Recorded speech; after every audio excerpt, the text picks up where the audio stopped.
Монголын мэдээ сувгийн хөтөлбөр зочны ярилцлагын цагаараа үргэлжилж байна. За манай студид улсын их хурлын гишүүн Болд хүрэлцээрээ байна. Танд өчигмийн дөргий. За сайн.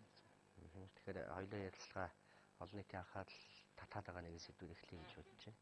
Тэгэхээр энэ 5-7 хувьцааг мөнгөжүүлэх ажил өчигдөрхөн засгийн газрын шийдвэрээр энэ ажил эхэллээ. Ер нь би бол санахтай энэ ажлын эхлэлийг бас та Баян Монгол гэдэг корпорац байгуулад энэний Монгол хүн болгон энэс хувьцаа эзэмшээд бас баялагтай болох тухай санаачлагыг нэлээд эртнээс ярьж байсан тийм ээ. Тэгсэн л би 2004-өөс 8 онд ашиг нутгийн газрын засгийн эрх газрын дагаар ажиллаад тэгээ яг энэ орны энэ баялагыг хариуцсан энэ салбар энэ байгууллагыг толгойж байхад энэ төслийг одоо 3 жил гаруй ажил хийсэн. Бусад орны сайн жишээ тийм ээ. Амжилтанд хүрсэн орн, амжилт хүрээгүй орн тийм ээ. Нигер шиг болох уу, Норвег шиг болох уу гэж бид ярьдаг ч тийм ээ. Ингээ энэ дээр үзэлж хийсэн юм байна. Тэгээ яг 2008 онд яг танай институт дээр анх энэ хөтөлбөрөөр танилцуулж маш олон хүн дэмжиж тэгээд тухайн үед бас намын сонгуулийн мөрөг хөтлөж ороод тэгээд хуулийн бол би Баян Монгол одоо нэг төсөлдөө өгсөн нэрээр Баян Монгол корпорацийн хөрж өргөн барьж ирсэн л да. Тэгээд түрүүч их хурлд бол Эрдэнэс Монгол гэж арай өөр нэр өгөөд энэ одоо хууль гарсан. Энэний дагуу Эрдэнэс Монгол компани тэгээд энэний доор бол энэ баялагын том компаниуд тийм ээ. Оюун хөдөлгөөн 5-7 ингээд явж байгаа шүү дээ. Тэгээд одоо энэ шатанд бол яг эхний ээлжинд бол хувьцаа одоо янз бүрийн хэлбэрээр бол тараасан. Одоо ямар ч ногдол ашгуудыг иргэдэд олгож эхэлсэн. Үнэхээр ард түмэн өнөмссөн. Энэ бол үнэхээр бодиттой баялаг бидэнд өөр ашиг ногдох юм байна. Энэ бол одоо зөвхөн нэг баялаг тэндээ ирдэг биш, зөвхөн гадныхын эзэмшдэг биш, зөвхөн том компаниудын эзэмшил байдаг биш. Ард түмэнд ногддог юм байна, хүртээмжтэй юм байна гэдгийг бол нотолж чадсан л да. За энэ хувьцааны хувьд бол бас нэг тийм жоохон тийм эргэлзээнд орчод байсан. Одоо эхний 5-7 хувьцаа болгоод энэ ихний л хэсэг шүү дээ. Тэгэхэд бол одоо энэ төсөл нь ингээд янз бүрийн асуудлаас ингээд хойшлоод дээр нь нүүрсний үн унаад тэгээ нөгөө нэг өвч эхэлдэг байхгүй. Үн унахлаар ерөөсөө энэ ч тоохоо болчтой. Үн өсгөхлээр ингээд бүгд булаацалдаг тийм ээ. Тэгээд яг энэ цаг үед миний хувьд бол одоо энийг итгэл үншил байгаа. Үнэхээр тэр хүн болгон булаацалж байгаа үед ард түмний их ашигыг тэнд төлөөлөх хэцүү юм билээ. Тэнд бол илүү тэр хувийн болон гадны дотны компани их ашиг явуучих юм бил. Яг энэ үн унцын үед сонирхол буурсан тийм ээ. Тэр акулууд жоохон тайвширсан үед бол үнэхээр ард түмний их ашигын өндөр хийгээд ингээд энэ бол ард түмэн өөрөө энэ баялаг эзэмшиж явах юм бол энэ бол Монгол улсын үнэхээр жинхэнэ ирээдүйн. Дараа нь эргээд өснө нийт ард түмнээ үнээс хойж.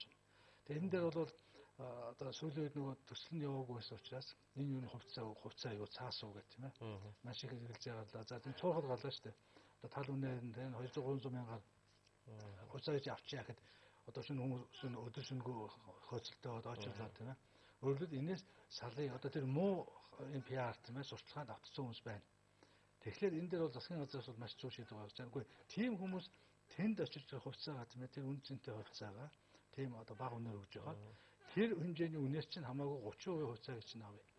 Нийт санаар нэг өгч ирэхлээр хувьцааны одоо байгаа үнэлгээг нь тогтоож өгч байна тийм ээ.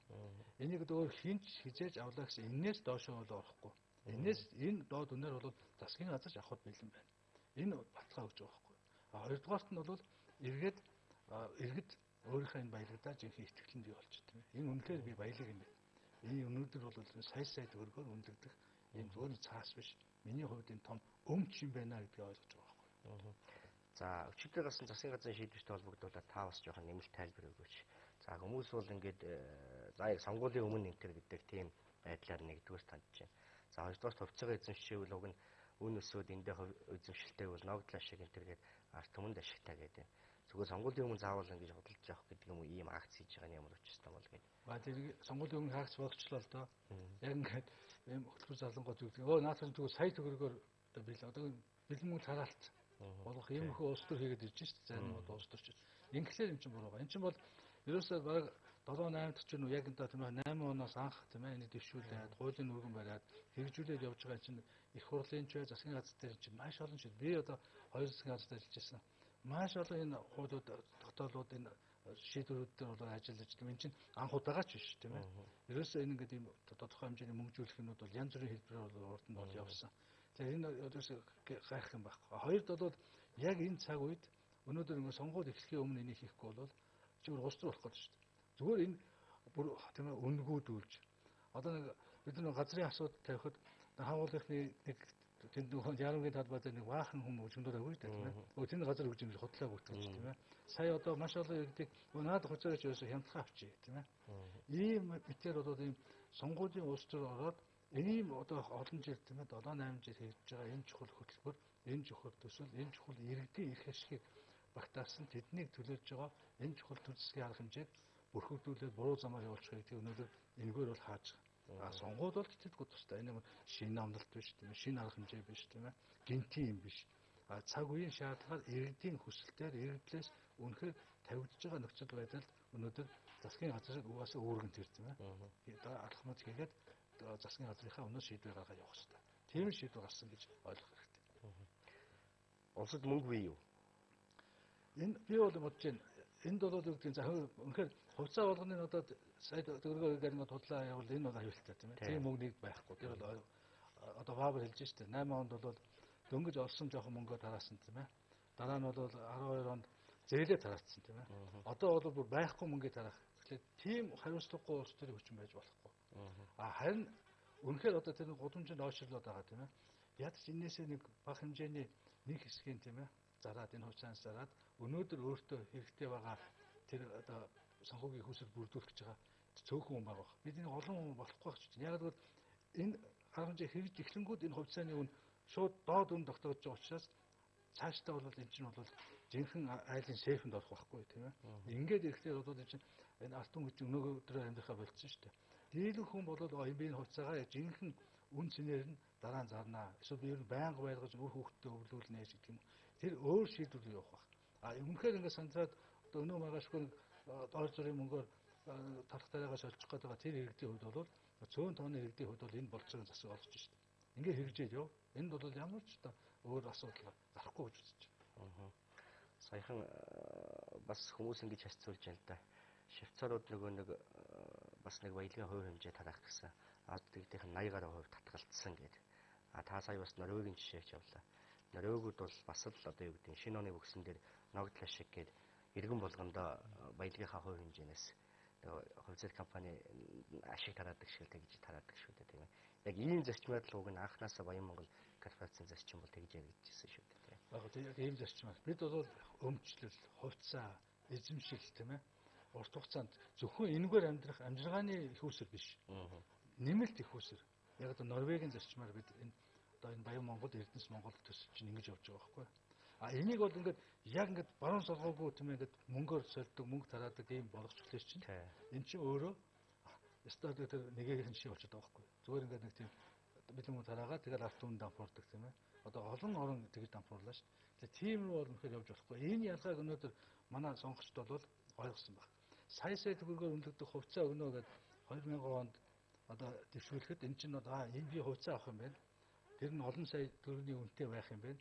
Ингээд би ногд ашгаараа бас тодорхой амьдралдаа бол нэмэр болох юм байна гэдэг ийм концепцийг 1.5 сая төгрөг гээд шууд энэ бэлэн мөнгөний толон тарааж байгаа байхгүй. Энэ бол өөрөө бол манай улс төрд маш хариуцлагагүй. Энэс ч бол маш олон хууль өөрчлөлтөө шүү дээ. Одоо энэ ямар ч амлалт байж болохгүй. Тэгсэн мөртөө чадаагүй шүү дээ. Чадахгүй байхгүй чинь байхгүй мөнгөийг нэг хэсэг мөнгөийг бол яг зээлээ тараасан тийм ээ. Тэрнийгээ төлж одоо уус чинь бүдэрч унтлаад явж шүү дээ. Одоо бол тэр мөнгөтэй үйл шүү дээ. Одоо ингээ мөнгөгүй үед өшөө тэрнээсээ давсан амлалтад гаргаж болохгүй л дээ. Тэгээд сонгуульд нугасаа тийм хөтөлбөр байхгүй. Гэхдээ өнөөдөр тийм хариуцлагагүй юм улс төрчин өөрөө ийм чухал төрийн бодлогыг тийм ээ. Монголын гарт баялаг бол арт түмнийхээ өмчлөл эзэмшил байж ижил Монголын тусгай тогтнол хамгаалагдана. Өөр ямар ч сонголт байхгүй. Энэ чинь бол аль нэг намын хөтөлбөр биш байхгүй. Энэ бол Монголын арт түмний өөрийнх нь жинхэнэ одоо амьдралынх нь одоо жинхэнэ мөрдөж явдаг үнд зүйл жинхэнэ одоо мөнхийн үнэн байхгүй тийм ээ. Тэгэхээр энийг бол цаашдаа би зөв бодлоор нь олж зөв ойлголт олон түмэнд төлөж байхаа гэж найдаж байна. За баярлалаа. Таныг бас их худлын гишүүний хувьд одоо улсын худлын бас нэг бүрий их дуусч байна л да. Тэгэхээр бас энэ парламентын өнгөрсөн 4 жилийн ажлыг бас та таамаглаж өөрийнхөө дүгнж хэлвэл бас тийм болцоо байгаа бах, ирэх байгаа бах гэж бодож байна тийм. Тэгээ түрүүнд бис ярилцсан хэлсэн. Энэ парламент би бол эхлээд эхний 3 жилд бол нэлээд сэтгэл гонсгор байсан тийм ээ. Маш их цаг алдсан. Дандаа л одоо дан дээл, давхар дээл, өмсөн тайлна, сайд огцруулан засаг өөрчлөлт орчуулна ингэсээр хагаад тэгээд дараа нь ямар нэг юм зэгцэрч яваад ингээд сүүлийн 1 жилийн гараа хугацаанд бол их хурлын гишүүд нэлээд олон одоо хүлээж ирсэн эрх зүйн шинжилгээний олон асуудлуудаа бол шийдсэн. Өнөөдөр нийгмийн одоо хүлээлтэнд байсан хүний эрхийн одоо хамгааллыг асуудлыг одоо шин төвшөнд гаргах тийм ээ. Хүүхдэд боловсруулалт хандсан ард иргэдийн одоо бүхий л одоо давхаргуудад тийм ээ тэтгэврийн асуудлаар тэгээд ер нь маш олон чиглэлийн нааштай одоо үр дүнгууд бол гарсан тийм ээ. Эрх зүйн шинжилгээг бол энэ дотор яг болонгой хууль зүйн байгууллагын хамгийн ажилтны хувьд бол бас хэлмээр байна тийм ээ. Энэ бол одоо баг 100 жилээр яригдах энэ том шинжилгээг бол хийж чадсан. Тэгээд манай хууль зүйн байгууллага Ганбаатартай хууль зүйн байгууллага бол маш сайн ажилласан. Энэ бол энэ их хурлын бол үүдгийн нэрийг хуцраах болно гэдэгт бол би огт хэрэгэлцэхгүй байгаа. Тэгэхээр бас энэ хууль сахиулах шүүхийн байгууллагын за энэ прокурорын эрүүгийн гэдэг энэ цогц хуулийн энэ процессын хуулийн шинжилгүүдийг ерөнхийлөгч бол тэгж тодорхойлж ирсэн л та. Хүмүүстэй уулзж байхдаа би тэрээс бас олон сууцыг хүмүүст нөхсөн, малыг малчтад нөхсөн шиг нийгмийн 3 дахь том давалгаа болж чадлаа. Энэ бол иргэн дэлхийн өгч чадсан юм. Иргэнд хүний эрхийн үндсэн одоо юу гэдэг тэр юм хэмжээг нь хамгаалж чадсан юм хуулийн цогцын системийг бий болгож чадлаа гэж тайлбарлаж ирсэн л та. Тэгээ одоо хууль нөхцөл төлөв өөрчлөлтөг байгаа учраас хүмүүс одоо тийм яг практик амьдрал дээр бол харахгүй байна л да. Одоо 9 сарын 1-ээс бол үнэхээр Монгол улс тэг өөр ус болно. Яг одоо тийм ээ дэлхий дээр тийм ээ одоо ямар л одоо эрх зүйн хувьд оюуны соёлын хувьд өндөр хөгжилтэй гэж орнууд байдгүй тийм ээ. Тэр орнуудын түвшинд бол Монгол улс өөрөө шууд багц. Одоо 90 онд бид ганцхан хувьсгал хийгээд дэлхийн арслан орнуудын тоонд багцсан тийм ээ. 96 онд том одоо тэр саяны хэлж байгаа тэр өмч хувьчлал тийм ээ иргэдийг өмчтэй болгох тийм ээ. Энэ эдийн засгийн эрх чөлөөгийн нэг жинхэнэ бод утгаар нөгөх тийм ээ. Ингээд бид чинь цоошин ус боллоо шүү дээ тийм ээ. Тэгэхээр энэтэй адилхан одоо энэ бол сэтгэлгээний хувьд нийгмийн хэм хэмжээний хувьд одоо маш том хувьсгал өөрчлөлт авчрах юм хууль болсон. За их хурлын төвшин та бол энийг их онцолж байгаа маань. Өнгөрсөн 4 жилд нийслэл хотын хувьд өдөрх нь хэрхэн өөрчлөгдөв? Та бас энэ нийслэлдээс сонгогдсон гишүүний хувьд бас үр дүн ажил төлөв хийсвэртээс нь бас олон нийтэд харуулж тайлгнажил байгаа байх л та тийм ээ.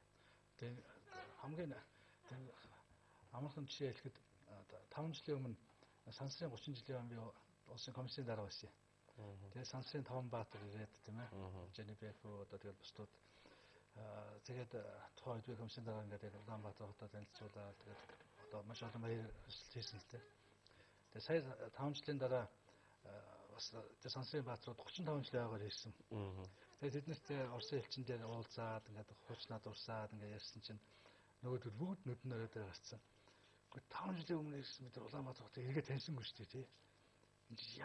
Ямар одоо хурдан өөрчлөлт яаж ингэж тийм өөрчлөгдөж болд юм чи болдгийм байх тийм ээ.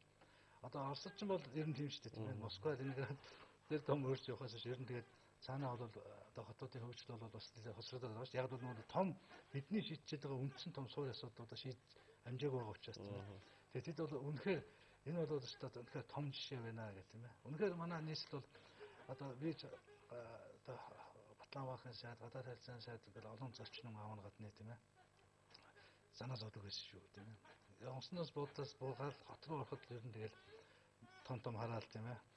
Зин хаана ирчвэ, юу вэ гэл тийм ээ. За тэгэл нэг Чингисийн талбай дээр ирэл тэгэл төрийн ордонд дууцтууд ахад ингэ тавьширдаг тийм ээ. Ерөнхийдөө маш хүнд ер нь одоо бид одоо нийслэлийн бол үнэхээр хөгжлөө бол олон жилээр тийм ээ. Энэ газрын 8, энэ замбаа газраа олгоод энэ иргэдийн их ашгийг хохиросон тийм ээ. Үнэхээр маш тийм том хүндрэлтэй ийм нийслэлийг бол үнэхээр 3-4 жилийн дотор за түүхэнд байхгүй хэмжээнд бол өөрчилж чадсан. Тэр дотор манай одоо миний сонгоцсон хам уул дүүрэг одоо бүхний нүдэн дээр тийм ээ. Одоо бараг л ямар ч гадаадын хотоос бол дутгааргүй илүү ахаар ийм дүүрэг, ийм хот болж өгсөндөө бид маш баяртай байгаа. За гэхдээ хариуцлага хийх ажил бол мэдээж маш их бий. За нийслэл гэр хороол гэдэг заагаар хөлсний бохирдол гэдэг зүйлс бол байсаар л байгаад байгаа. За тэгэхээр бас энэнийг одоо шийдэхийн тулд бас үнд суурийн зөв тавих талаас нь бас шийдлүүд хэрэгтэй л байгаад л байна л та. Зүгээр л нэг орон сууцчилж болохгүй шүү дээ. Иргэдийн өөрийг нь оролцуулсан, санхүүгийн зөв механизмыг боловсруулсан нэг тийм үндсэн зөв удирдалтанд тавих тийм шийдэл хэрэгтэй байгаа даа тийм үү. Тийм ээ. Ер нь бол энэ бид ил байгаа тийм ээ. Зам барилга яриад байна. Тэр бол яг зөв ил дэд үтсэн тийм ээ. А даалж